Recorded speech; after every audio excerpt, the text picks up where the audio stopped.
अस्सलाम वालेकुम। तो अभी हम आगे की जानिब बढ़ते हैं और हमने पिछली वीडियो के अंदर पार्ट 1 के अंदर हमने क्या डिस्कस कर ली थी। हमने डिस्कस कर लिया था क्या कहते हैं ऑर्गेनाइजेशन के बारे में। सही। अभी हम डिस्कस करने जा रहे हैं टाइप्स ऑफ ऑर्गेनाइजेशन के बारे में। तो आज यही ज़रा डिस्कस करते हैं। Types of organisation. देखो, ऑर्गेनाइजेशन के मुख्तलिफ टाइप्स होते हैं। क्या मुख्तलिफ टाइप्स?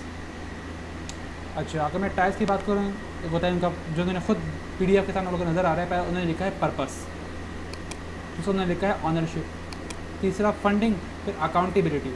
अच्छा सर, यानी जो ऑर्गेनाइजेशन है आप उनमें डिफ्रेंशिएट करते हो उनके टाइप्स की वजह से। सही है। क्या मतलब सर? जो ऑर्गेनाइजेशन है उनमें जो डिफ्रेंशिएशन होती है वो उनकी टाइप्स की वजह से होती है। सही। अगर एक ऑर्गेनाइजेशन है, सही, उसका पर्पस क्या है? उसका पर्पस क्या है? उसका पर्पस है प्रॉफिट अर्न करना। अगर उसका पर्पस प्रॉफिट अर्न करना है तो मतलब क्या हुआ? प्रॉफिट है अर्न करना, प्रॉफिट बिजनेस है ना। सही, प्रॉफिट अर्निंग बिजनेस है, प्रॉफिट अर्निंग। तो उसका जो कलेक्टिव गोल होगा, मतलब उसके जो गोल्स वगैरह होंगे वो तमाम प्रॉफिट मैक्सिमाइजिंग की तरफ होंगी। लेकिन अगर दूसरी तरफ हम बात करें नॉन प्रॉफिट ऑर्गेनाइजेशन का, उनका अलग होता है। यानी अगर आपने किसी ऑर्गेनाइजेशन के अंदर डिफ्रेंशिएट करना है, आपने किसी फैक्टर्स को देखे, उनमें से एक फैक्टर उनका पर्पस है कि whether it is a profit maximising business या whether it is a non profit organisation. क्योंकि जो नॉन प्रॉफिट ऑर्गेनाइजेशन होगा ना, non profit organisation NPO simple में कहते हैं, ये भी प्रॉफिट अर्न करती है, ये भी प्रॉफिट अर्न करती है, लेकिन ये अपने प्रॉफिट को दूसरा नाम देती है, सरप्लस। इनके प्रॉफिट को हम कहते हैं सरप्लस। आप लोगों कैफ 5 के अंदर इनकम एक्सपेंडिचर अकाउंट आप लोग पढ़ते होंगे, वो मेनली हम बनाते हैं नॉन प्रॉफिट ऑर्गेनाइजेशन के लिए। अच्छा, ये लोग अपने प्रॉफिट को सरप्लस का नाम देती है। ये प्रॉफिट ही है लेकिन सरप्लस के नाम से। और ये जो सरप्लस है, ये सरप्लस ये लोग अपने मेंबर्स को पे नहीं करते। ये मेंबर्स को पे नहीं होते। नॉट पेड,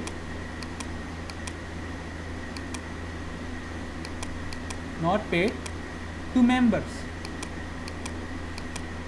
अच्छा सर, तो ये किनको पे करते हैं? बेटा ये पे करते ही नहीं है। जो नॉन प्रॉफिट ऑर्गेनाइजेशन होते हैं, ये लोग ये जो प्रॉफिट अर्न करते हैं वो ये इनको पे नहीं करते। ये उस प्रॉफिट को री इन्वेस्ट कर देते हैं बिजनेस में, ताकि कंटिन्यूएशन ऑफ ऑपरेशन बरकरार रहे। क्या? Continuation of operation. मैंने कोई डिफरेंट बात नहीं की, मैंने कहा कि वो लोग जो ऑपरेशन करते हुए आ रहे हैं वो बरकरार रहें। सही है।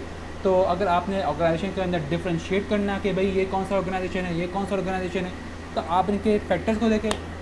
फैक्टर्स के मतलब मैं कह रहा हूँ टाइप्स ऑफ ऑर्गेनाइजेशन के डिफ्रेंशिएटिंग फैक्टर्स को देखें, उनका पर्पस क्या है। सही है। फिर आते हैं चंद बातों पे कि भाई ऑनरशिप, इसको रीड कर लेते हैं। They have different purposes.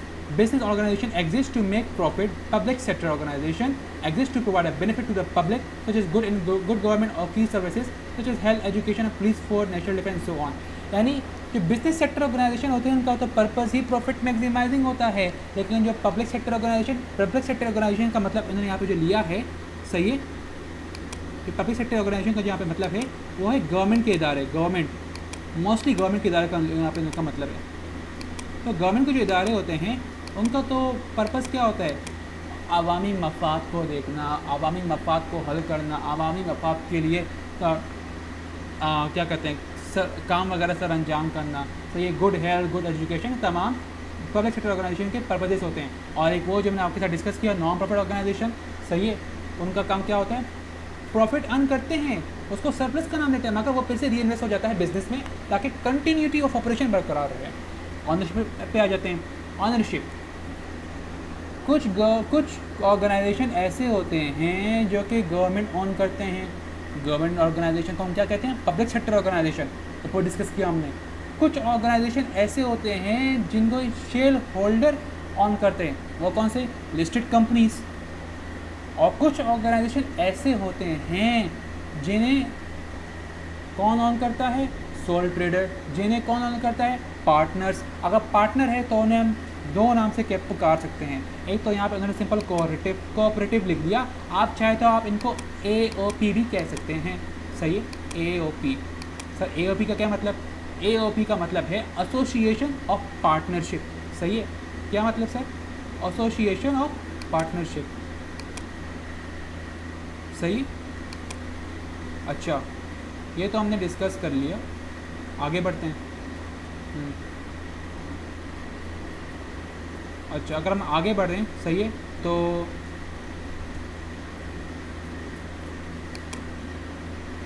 आगे क्या आता है?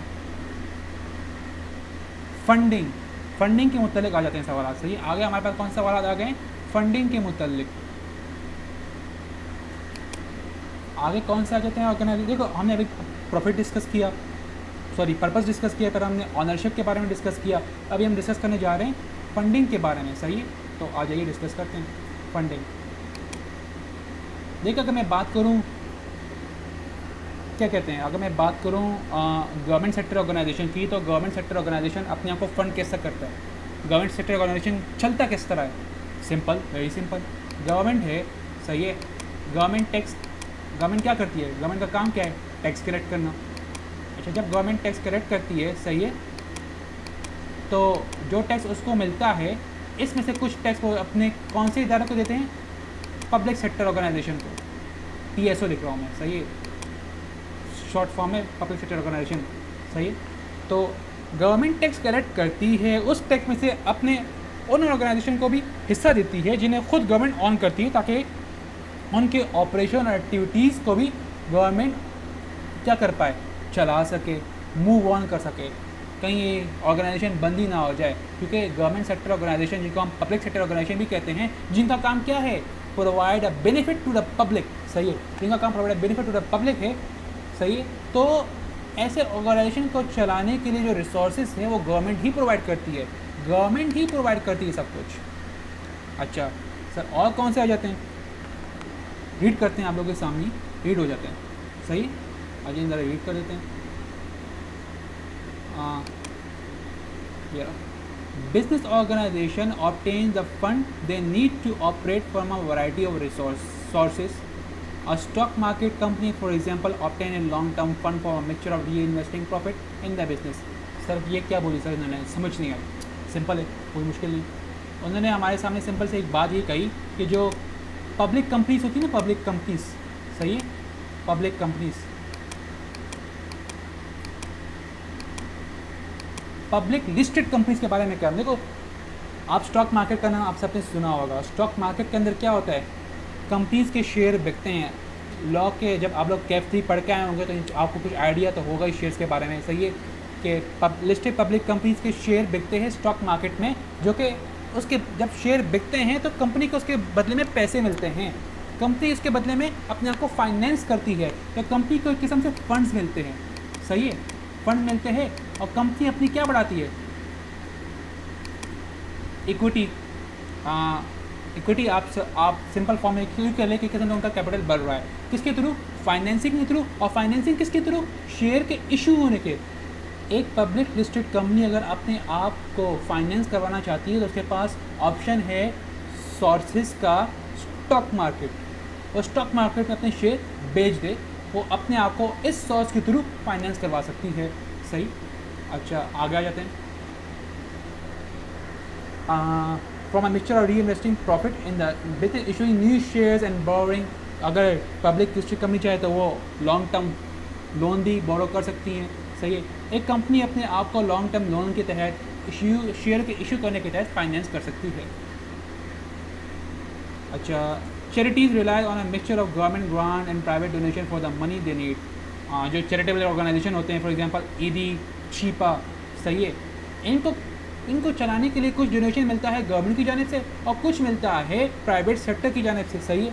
तो ये लोग डोनेशन के थ्रू फाइनेंस होते हैं। और क्या है? Public sector organisation obtain their money from the government which in turn get money from taxation. और ये हम डिस्कस कर चुके हैं ऊपर ही आपके सामने। आगे क्या आता है? Accountability. The management of an organisation, देखिए डिस्कस करते हैं। The management of an organisation is accountable to its owner for that performance and achievement of the organisation. अगर मैं बात करूं कंपनी के हवाले से, पब्लिक लिस्टेड कंपनीज के हवाले से, तो पब्लिक लिस्टेड कंपनी से कौन ऑन करता है? Share holder. उनके ऑनर कौन होता है? Share holder. शेयर होल्डर के बिहाफ पे BOD डिसीजन लेता है और BOD के डिसीजन को इम्प्लीमेंट कौन कर रहा होता है? CEO, सही। तो लिहाजा आप लोग यहाँ पे देख सकते हैं कि यहाँ पे BOD as a role of management play कर रही है, सही है।